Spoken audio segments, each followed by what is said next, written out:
There is a man who, right now, is responsible for the electricity running through the walls of the building you are sitting in, the lights above you, the device you are watching this on, the power grid that connects every modern city on Earth. He died alone in a hotel room with almost no money. He had given most of his patents away. His biggest project had been demolished for scrap. And yet the system he designed, the system he fought for against nearly the entire scientific establishment of his era, is still the system we use today. His name was Nikola Tesla. And this video is not about his mythology. It is not about the romanticized version of the lone genius hovering above ordinary human concerns. It is about exactly one thing: how he actually worked. The method, the habits, the specific way his mind operated from the time he was a child to the time he finally, reluctantly, stopped.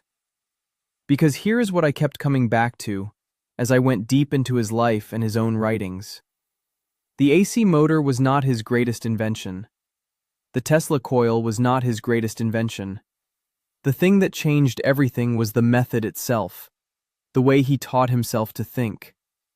And once you understand that, everything else about him makes complete sense. So let us start at the very beginning. Nikola Tesla was born on July 10th, 1856, in Smiljan, a small village in what is now Croatia, to a Serbian family of real intellectual weight. His father, Milutin, was an Orthodox priest. Disciplined, demanding, literary, a serious man who expected serious things. His mother, Duka, was something else entirely. Duka Tesla was illiterate. She never learned to read, and yet she was, by every account, one of the most inventive people in that village. She designed and built household tools. She constructed mechanical appliances from scratch. She memorized vast quantities of Serbian poetry and could recite it without hesitation.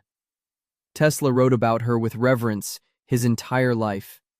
He wrote, in My Inventions, the memoir he serialized in Electrical Experimenter magazine in 1919, that his mother descended from a long line of inventors, and that her creative gifts shaped him more fundamentally than anything else. Think about that.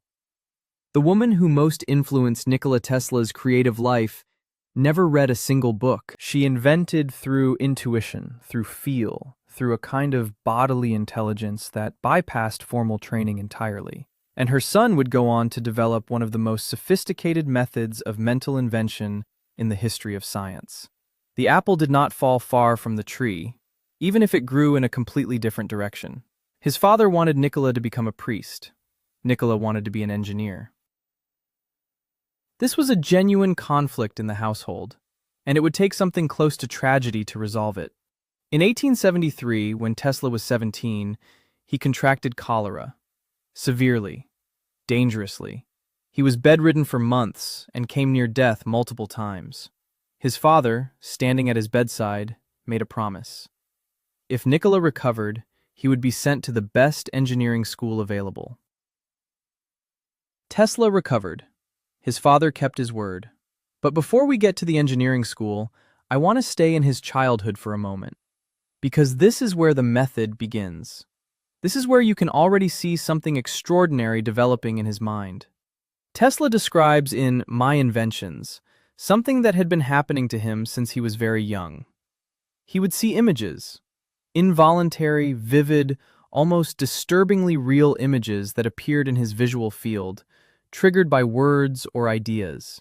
Not hallucinations in the clinical sense, more like a mental cinema he could not switch off.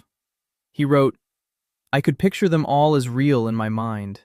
I have been doing this unconsciously, almost from my birth, and it is the means by which I have been able to accomplish all my work. This is the origin point of everything. This involuntary capacity, this uncontrollable inner projection, became, over years of deliberate practice, a fully directed tool. And that transformation, from something that happened to him into something he could command, is the core story of how Nikola Tesla worked. He enrolls at the Austrian Polytechnic in Graz in 1875. And here is where the work ethic shows up in its full, almost alarming intensity. Tesla studied from 3 in the morning until 11 at night, every day. He completed more than the required course load. He earned the highest possible marks in his first year. His professors were so concerned that they wrote letters to his father. Not letters of praise, letters of warning. They told Nikola Tesla that if his son continued at this pace, it would kill him. He kept going anyway. He later wrote, "I am credited with being one of the hardest workers, and perhaps I am, if thought is the equivalent of labor, for I have devoted to it almost all of my waking hours." All of his waking hours. That is not a figure of speech. That is a literal description of how he lived. And at Graz, he is already wrestling with the problem that will define the next decade of his life. He watches a professor demonstrate a direct current electrical machine. There are sparks, mechanical commutators causing those sparks.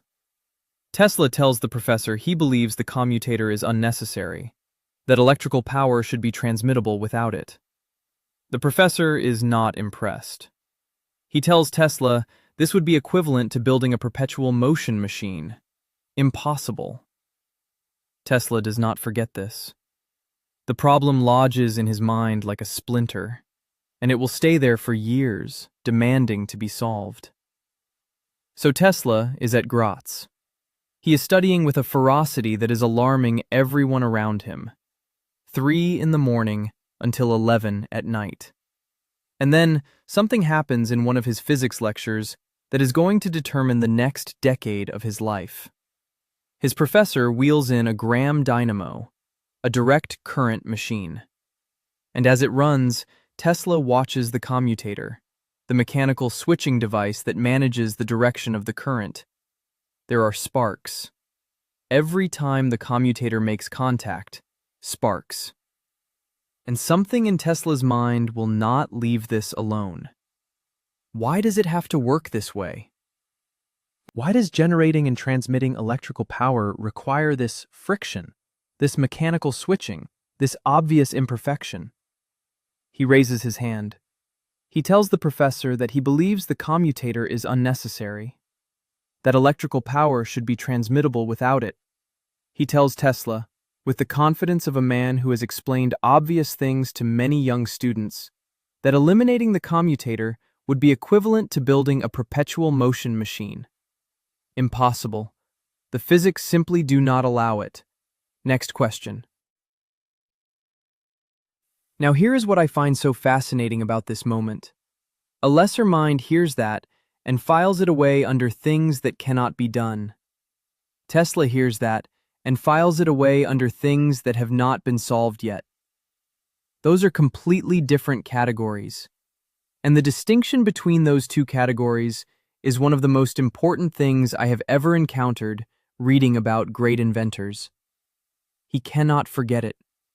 The problem lodges itself somewhere deep in his thinking like a splinter, and it stays there for years, irritating him, demanding resolution. He later wrote, paraphrasing from My Inventions, that from that day forward, the idea of a commutator-free motor haunted him constantly, that he searched for a solution almost involuntarily, the way you cannot stop your tongue from finding a sore tooth. And so he keeps studying, keeps working at that brutal pace. But Graz does not hold. By 1878, Tesla leaves under difficult financial circumstances. His father's money has run out. He severs ties with his family for a period. He ends up in Maribor, working as a draftsman, then Prague, then Budapest. He is drifting, in the geographic sense, but in his mind, he is still entirely fixed on that one unsolved problem. Budapest is where things get strange. It is 1881. Tesla is working at the Central Telephone Exchange, and then something in him breaks. The breakdown he suffers here is not a quiet exhaustion. It is total. His senses become, by his own account, almost incomprehensibly acute. He wrote in My Inventions, "A fly alighting on a table in the room would cause a dull thud in my ear. A carriage passing at a distance of a few miles fairly shook my whole body. The ground under my feet trembled continuously." A fly landing on a table sounded like a thud. Think about what it would mean to exist inside a nervous system that sensitive. Light was painful. Sound was overwhelming. Sleep was impossible. A friend, Anthony Zaghetti, essentially took care of him during this period, walking with him, keeping him company, helping him stay tethered. He wrote, "In Budapest, I could hear the ticking of a watch with 3 rooms between me and the timepiece. A fly alighting on a table in the room would cause a dull thud in my ear." He came close, by his own description, to complete dissolution. And then something extraordinary happens on the other side of the breakdown. He is walking in a park with Szigeti. It is late afternoon. He is reciting Goethe from memory, which was something he did, the vast literary inheritance from his father's household wired into him completely. And suddenly, in the middle of a line of Faust, it hits him. He sees it. Not metaphorically, literally sees it. The rotating magnetic field, the solution to the problem his professor had told him was impossible, the mechanism by which you could generate alternating current without a commutator. The entire principle arrives in his mind as a complete, fully formed vision. He grabs a stick. He draws it in the dirt of the path, right there in the park. He shows Szigeti. He says, paraphrasing from his own account, that the idea came to him like a flash of lightning, and that in an instant the truth was revealed. This is the moment. This is what all those years of obsessive, sleepless, almost self-destructive focus had been building toward. The breakdown, the recovery, the walks in the park, it all converged into a single vision drawn in dirt with a stick. And here is what I want you to hold on to as we move forward, because this is the first major demonstration of how Tesla actually worked. The solution did not come from a laboratory. It did not come from experiment. It came from years of sustained, almost pathological mental pressure applied to a single unsolved question. The park was not where the work happened. The work had been happening continuously, invisibly, inside his mind since that classroom in Graz. The idea came like a flash of lightning, and in an instant the truth was revealed. I drew with a stick on the sand the diagrams I showed 6 years later to the American Institute of Electrical Engineers. 6 years. The same diagram. From the park to the lecture hall. That is how long he carried it. So let me pick up exactly where we left off. Budapest, 1881. Tesla is 24 years old. He is working at the Central Telephone Exchange, and he is, by his own account, falling apart. The breakdown he experiences in Budapest is not a minor episode. He describes it in My Inventions in precise, almost clinical detail. His senses had become grotesquely amplified. He wrote, "I could hear the ticking of a watch with 3 rooms between me and the timepiece. A fly alighting on a table in the room would cause a dull thud in my ear. The vibration of a carriage on a cobblestone street felt to him like the shaking of the ground in an earthquake. Sunlight was physically painful. He could not sleep. He could not work. He could not stop his own mind. And yet, buried inside this breakdown, something remarkable was beginning to happen. He had a friend in Budapest, a man named Antal Szigeti. And Tesla describes how Szigeti would walk with him in the evenings, trying to help him recover. They would go to the park. Tesla would recite poetry to calm himself. He was particularly drawn to Goethe, and it was during one of these walks, at sunset, that the thing he had been carrying for years finally broke open. He was reciting a passage from Goethe's Faust. The sun was going down. And then it happened. He stopped walking. He grabbed Sigeti's arm. He had seen it. Completely. All at once. The rotating magnetic field, the alternating current motor, the entire operating principle. Not a vague intuition, not a partial insight, the complete picture. Whole. He wrote, "The idea came like a flash of lightning, and in an instant the truth was revealed. I drew with a stick on the sand the diagrams I showed 6 years later to the American Institute of Electrical Engineers." 6 years. The same diagram. Now I want to stay here for a moment, because this is the core of everything this video is about. What actually happened in that park? How does a man see a complete working machine in his mind with such clarity that he can draw its operational diagram in the dirt, and then carry that diagram unchanged for 6 years, and then build it, and it works? The answer is that Tesla had spent years, since childhood, developing a specific mental capacity. He did not invent at a workbench, he invented in his head. And not in the vague, impressionistic way most people mean when they talk about thinking through a problem. He meant something far more precise and far more demanding than that. He described the method in My Inventions, with a directness that still stops me cold when I read it. He wrote, "When I get an idea, I start at once building it up in my imagination.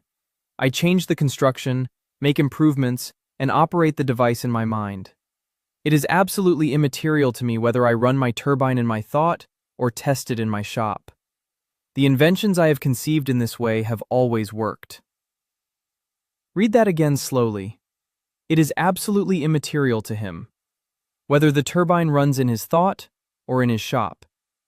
He is not speaking loosely. He is not using a metaphor. He means that his mental simulation was accurate enough, complete enough, that it was functionally equivalent to a physical test. And then he says something that I think is even more striking. "I could picture them all as real in my mind. I have been doing this unconsciously, almost from my birth, and it is the means by which I have been able to accomplish all my work." Almost from my birth. This was not a technique he learned in an engineering classroom.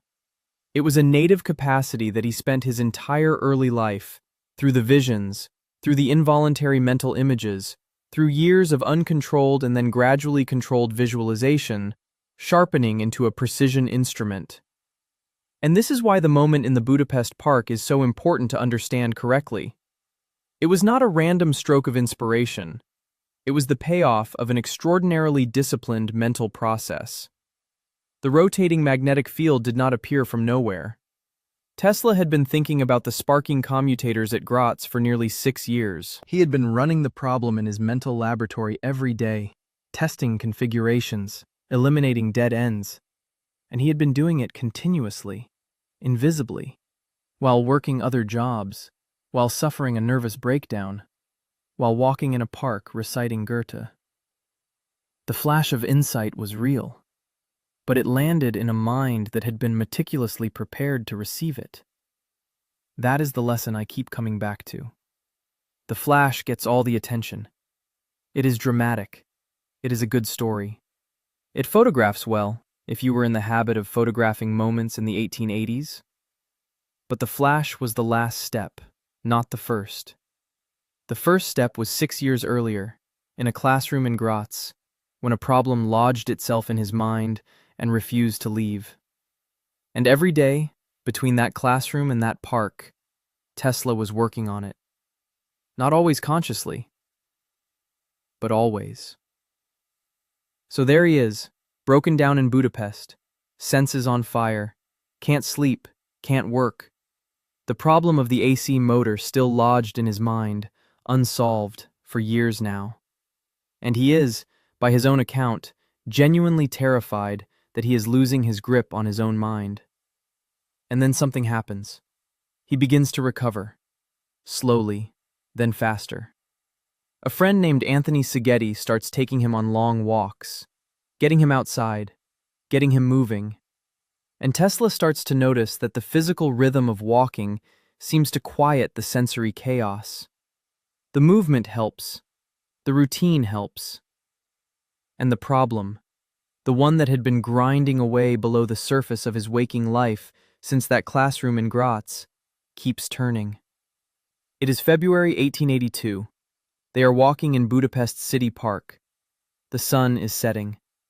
Tesla is reciting Goethe's Faust from memory, which is exactly the kind of thing Tesla does on an evening walk when it hits him.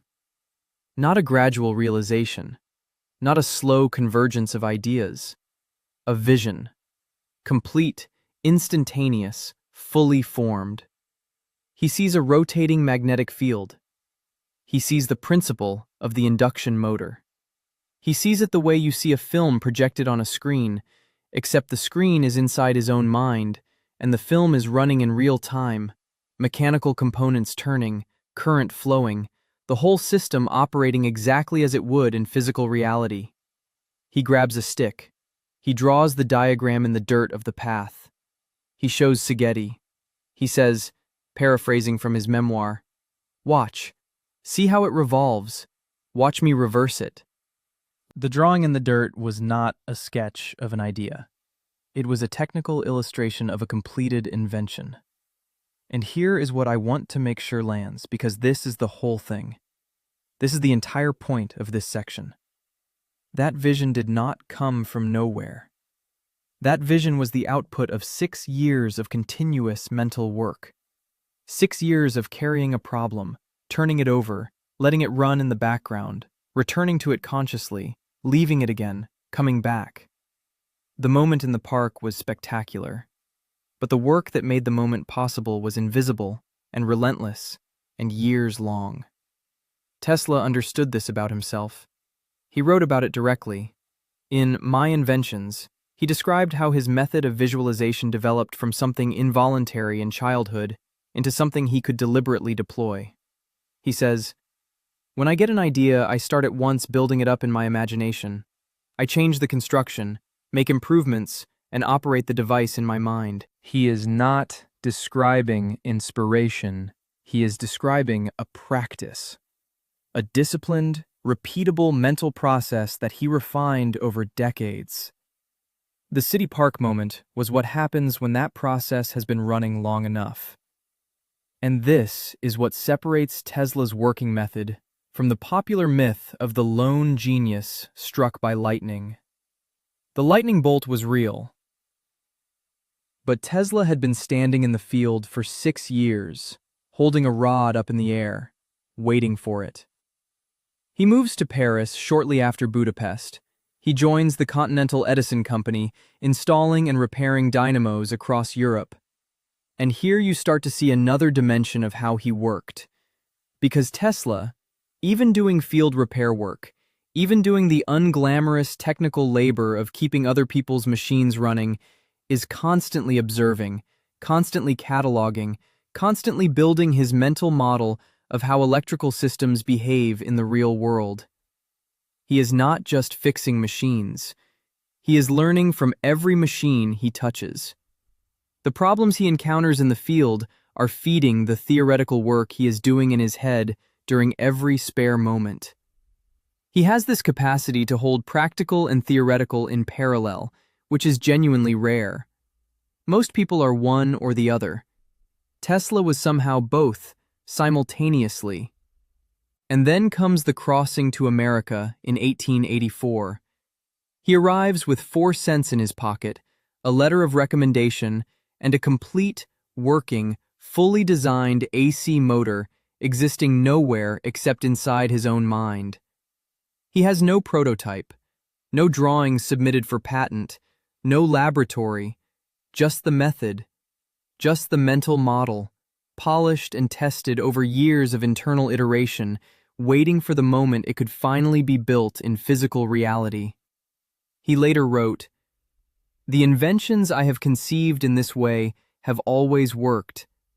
In 30 years, there has not been a single exception. 30 years, not a single exception. That is not a boast. That is a data point about a method. When you run the experiment inside your mind with sufficient rigor, with sufficient precision, with sufficient patience, the physical prototype becomes almost a formality. You already know what it is going to do. That is how Nikola Tesla worked. And everything that follows, the laboratory in New York, the war of currents, the Chicago World's Fair, Niagara Falls, all of it is built on that foundation. A method developed in childhood, sharpened through years of obsessive practice, proven in a park in Budapest with a stick drawn through dirt. He recovers. Slowly. With help from a close friend, a man named Antal Szigeti, who walks with him, gets him outside, keeps him moving. And it is during one of these walks, in Budapest's city park in the spring of 1882, that the thing Tesla had been chasing for years finally arrives. He is reciting Goethe's Faust from memory. The sun is setting, and without warning, the solution to the problem that has been lodging in his mind since that classroom in Graz appears fully formed in his visual field. Not a vague intuition, not a partial idea, a complete, functioning system. The rotating magnetic field. The principle that would make alternating current transmission practical, the foundation of the modern electrical grid. He grabs a stick. He draws it in the dirt. Right there in the park. He shows Szigeti. And here is what I find almost impossible to comprehend about this moment. Tesla later wrote that the machine he drew in the dirt that evening was essentially identical to the motor he would patent and build years later. The mental construction was already complete. The physical version was almost a formality. So now we are in 1882. Tesla is 25 years old. He has a solution in his head to one of the most important problems in electrical engineering, and he has nowhere to build it. He moves to Paris and takes a job with the Continental Edison Company, repairing dynamos and DC electrical installations across Europe. He is good at the work. He is fast. He understands these machines deeply. But his mind is elsewhere. He is carrying this other idea, the AC system, everywhere he goes, waiting for a platform. And then someone at Edison's Paris office suggests he go to America. Go work directly for Edison himself. The letter of recommendation he carries across the Atlantic is one of the most understated documents in the history of technology. Charles Batchelor, one of Edison's top men, writes to Edison about Tesla. The exact wording of that letter has been reported in various forms, but the version most historians cite says something to the effect of, "I know two great men, and you are one of them. The other is this young man." Tesla arrives in New York in 1884. 4 cents in his pocket. A head full of unbuilt inventions. He gets off the boat and almost immediately witnesses a police officer hitting a man in the street. His first impression of America is a confrontation with chaos and power. He finds his way to Edison's office on Pearl Street and starts work almost immediately. Now, I want to stay right here for a moment, because what happens next reveals something essential about how Tesla worked, and how differently he worked from the most famous inventor in the world. Edison's method was relentless physical experimentation. Try everything. Exhaust every possibility. Hire teams of men to test thousands of variables. It was industrial, systematic, and extraordinarily effective. Edison himself described his process as genius being 1% inspiration and 99% perspiration. Tesla's method was the opposite. Tesla did not experiment to find an answer. He already had the answer. He experimented to build what he had already completed in his mind. After Edison's death in 1931, Tesla published a statement in the New York Times. He wrote, "If Edison had a needle to find in a haystack, he would proceed at once with the diligence of the bee to examine straw after straw until he found the object of his search. I was a sorry witness of such doings, knowing that a little theory and calculation would have saved him 90% of his labor." This is not arrogance, or at least not only arrogance. This is Tesla describing, in compressed form, the fundamental difference between two completely different working philosophies. Edison was an experimenter. Tesla was a simulator. And by 1884, Tesla had been practicing mental simulation for his entire conscious life. He works for Edison for approximately a year. The details of the split are disputed, but the core of it involves a promised payment, allegedly $50,000, for improving Edison's DC motors and generators. Tesla claims the promise was real. Edison says it was a joke. Edison apparently told him he didn't understand American humor. Tesla did not find it funny. He walks away. And then things get genuinely hard. He founds a company, Tesla Electric Light and Manufacturing, in 1886. The investors are interested in his ideas for arc lighting systems, which are practical and immediately profitable.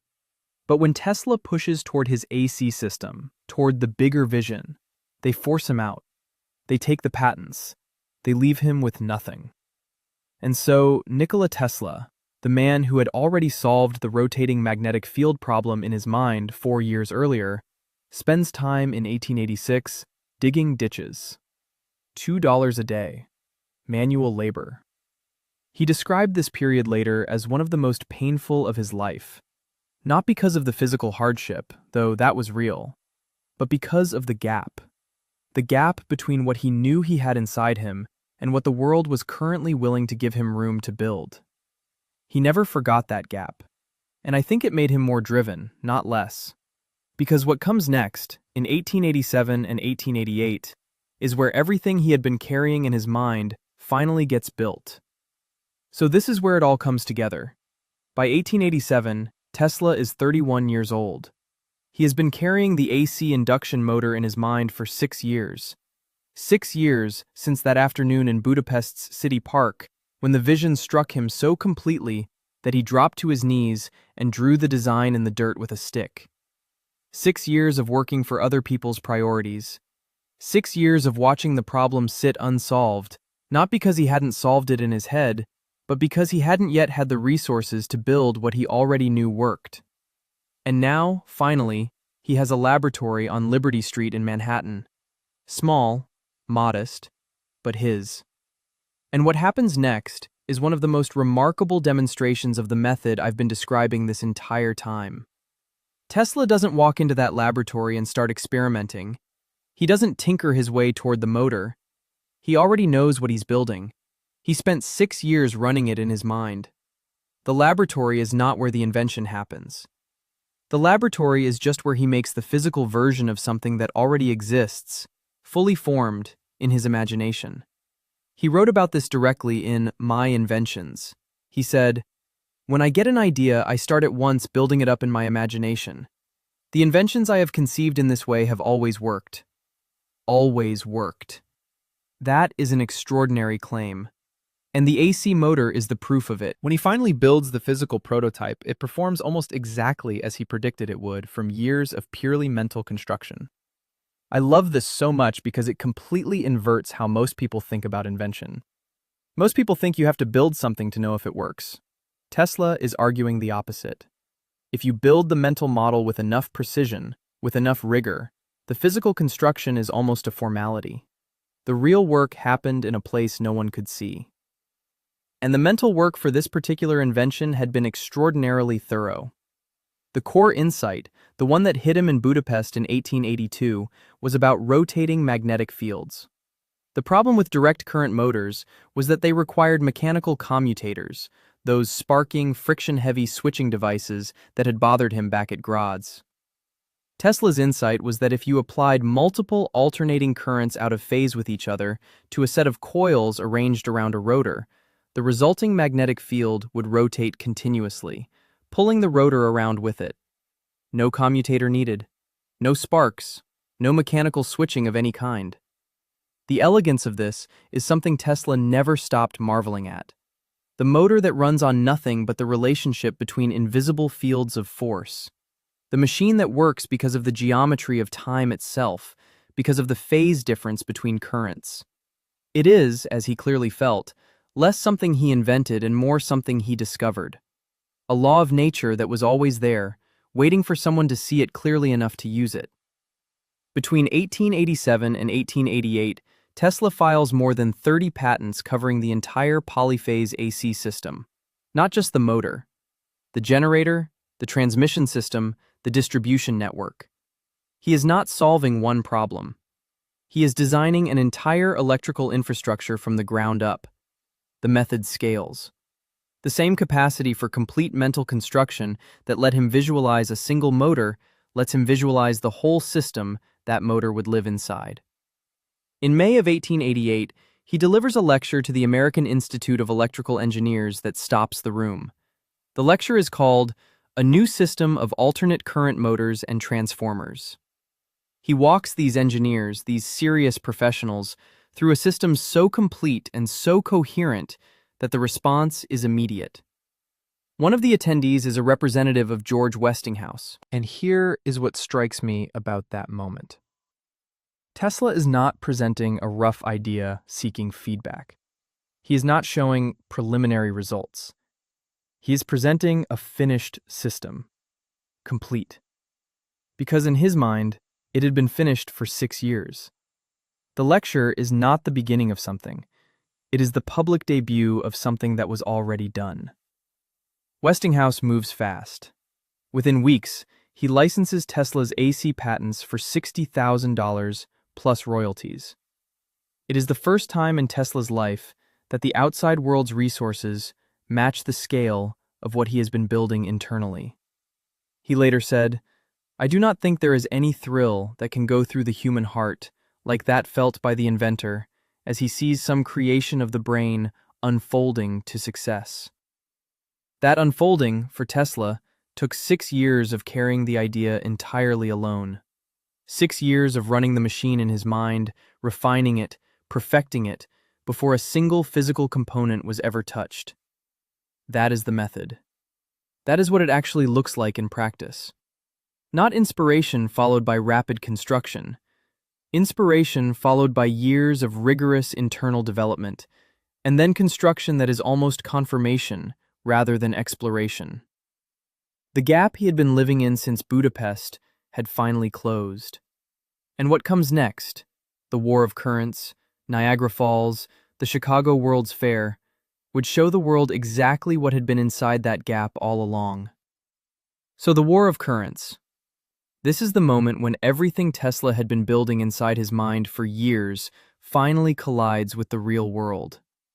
And the way he fights that war tells you almost everything you need to know about how he worked. By 1888, George Westinghouse has licensed Tesla's AC patents. The system is real. It is patented, documented, ready to be built. And Edison is fighting back hard. Edison's entire business empire is built on direct current. His generators, his wiring systems, his light bulbs, his reputation. All of it depends on DC being the standard. And here comes this Serbian immigrant with a system that threatens to make all of it obsolete. So Edison does something that, honestly, is almost hard to believe. He begins a public campaign to discredit alternating current by demonstrating how dangerous it is. His engineers travel from town to town, electrocuting animals with AC power. Dogs, calves, eventually, a full-grown elephant. The idea is to make AC synonymous in the public mind with death. And Tesla's response to all of this is so perfectly characteristic of how he operated. He does not fight Edison on Edison's terms. He does not engage in the mudslinging. He does not run counter-demonstrations, trying to show that DC is equally dangerous. He just keeps building. He keeps refining. He keeps demonstrating the science. At one lecture before the American Institute of Electrical Engineers in 1891, he stands on a stage and passes high-frequency AC current through his own body to light a lamp he is holding in his bare hand. No wires, just his body acting as the conductor. The crowd is stunned. He is not arguing about safety in a newspaper. He is embodying the argument. He is the demonstration. And this is the method applied to persuasion. He does not debate, he reveals. He writes about this distinction in My Inventions. He had never been interested in proving himself through argument. His confidence came entirely from the internal completeness of his designs. When I get an idea, I start at once building it up in my imagination.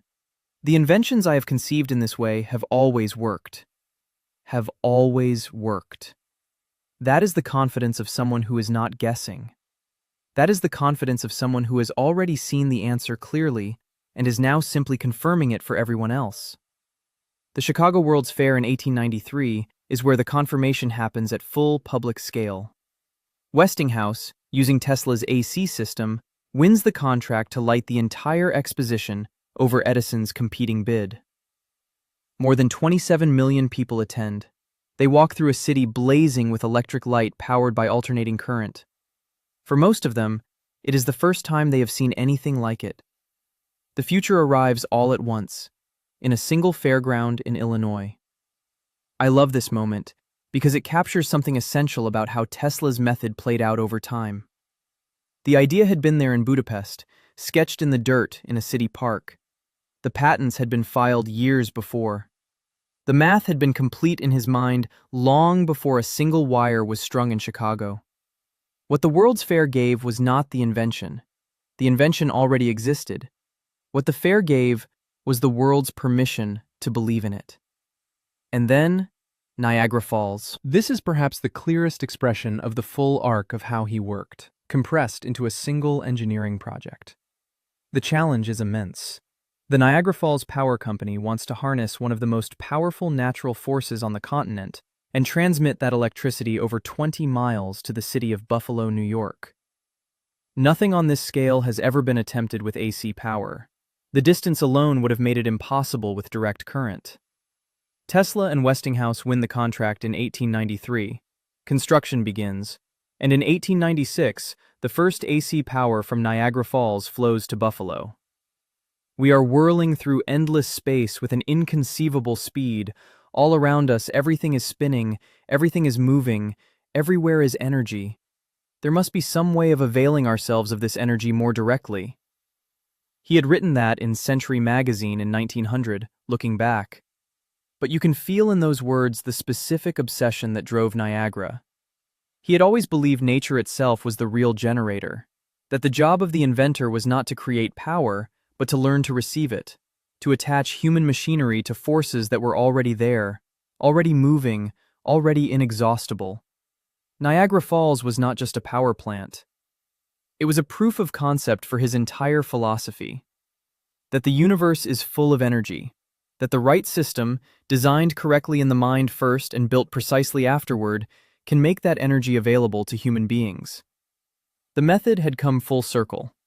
The vision, the rigorous internal development, the construction as confirmation. And now, with the war of currents essentially won and the modern electrical grid taking its first real breath, Tesla is about to turn that same method toward something far larger, something the world would not be ready for. And so here we are. The war of currents is settled. The polyphase AC system has won. Niagara Falls is sending power to Buffalo. The Chicago World's Fair has been lit.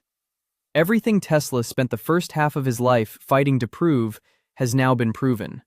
Not in a laboratory, not on a chalkboard, but at industrial scale, in front of the world. Most men would stop there. Most men would consider that enough.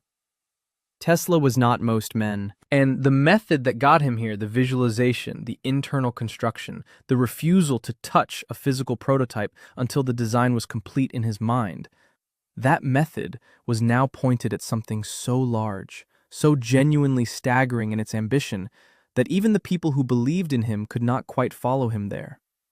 He had written in Century magazine in June of 1900 in an essay called The Problem of Increasing Human Energy. And I want you to hear what he actually wrote, because it tells you everything about where his mind was going. He wrote, "We are whirling through endless space with an inconceivable speed. All around us, everything is spinning, everything is moving, everywhere is energy. There must be some way of availing ourselves of this energy more directly. Everywhere is energy. That is not a metaphor. That is a research program. That is a man who looked at everything the electrical revolution had accomplished and said, 'We have barely started.' And then, In the same essay, he goes further. Throughout space there is energy. Is this energy static or kinetic? If static, our hopes are in vain.